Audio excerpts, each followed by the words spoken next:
bereaved father whose wife died of suffocation after she declined her ventilator, has urged ministers to stop ignoring the growing debate around assisted dying. Helen Katmer was trapped in her own body and terminally ill due to motor neuron disease.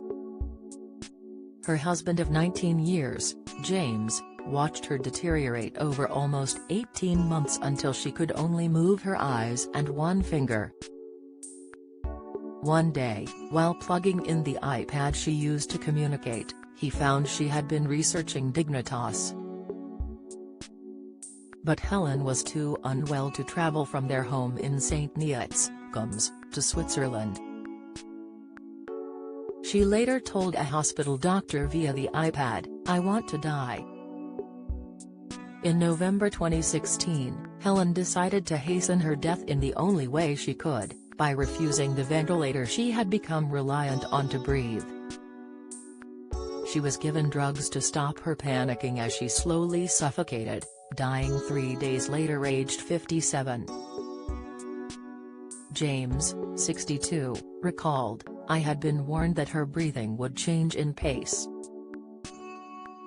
I sat beside her and heard her breathing change, and she died. In the end you actually die of carbon dioxide poisoning, which causes your body to in essence shut down because you aren't getting the oxygen." The couple's children, Alastair, 22, and Iona, 21, were then only teens. James said the limited options available to Helen were not good enough in this modern age. He added, "Watching the woman I loved being trapped in her own body was horrible for me and the children." The Daily Express Give Us Our Last Rites campaign seeks a change in the law to allow terminally ill adults who are of sound mind, with less than 6 months to live, to request medical assistance to end their lives.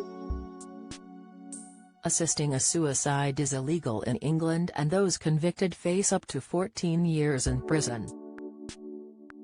Helen was a medical negligence lawyer and kept her Dignitas research secret so her family could not be accused of assisting her if she chose that path. James, a risk management expert, has lived with slow-progressing multiple sclerosis for 40 years.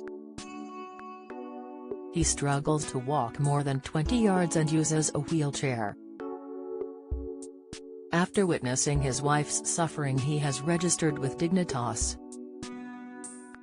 James said, "It is partly peace of mind.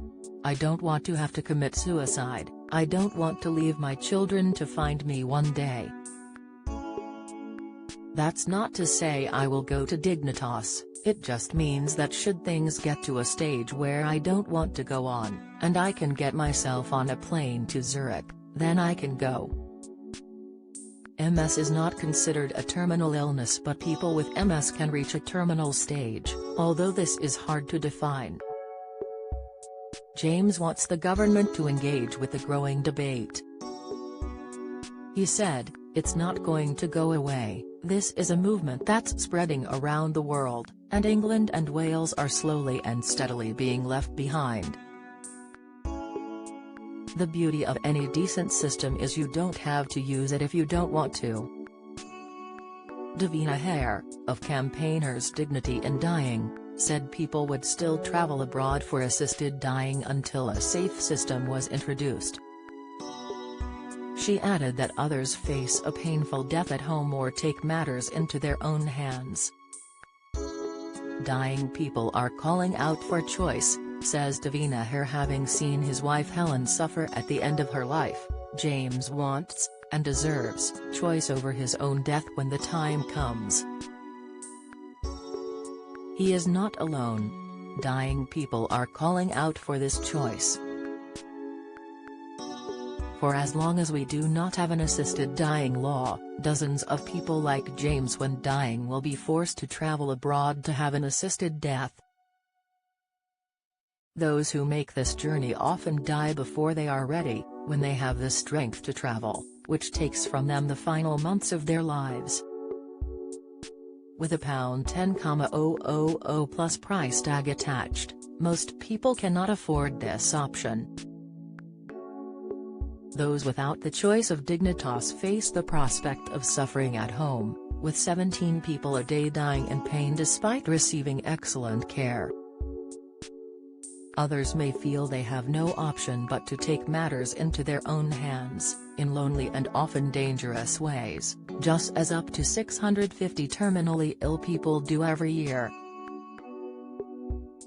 The law is unfair, unsafe and unregulated, and it is in urgent need of reform.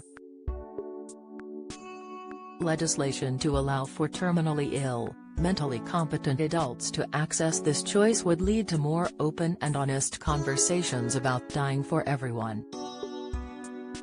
It would bring greater security and transparency than the current law. We must change dying for the better for everyone. More and more countries across Europe, North America and Australasia are bringing in assisted dying laws, recognizing that this is safer and more compassionate than banning it. Closer to home, Scotland, Jersey and the Isle of Man are moving closer to a change in the law. It is clear that Parliament must tackle this issue. Dying people do not have the time to wait.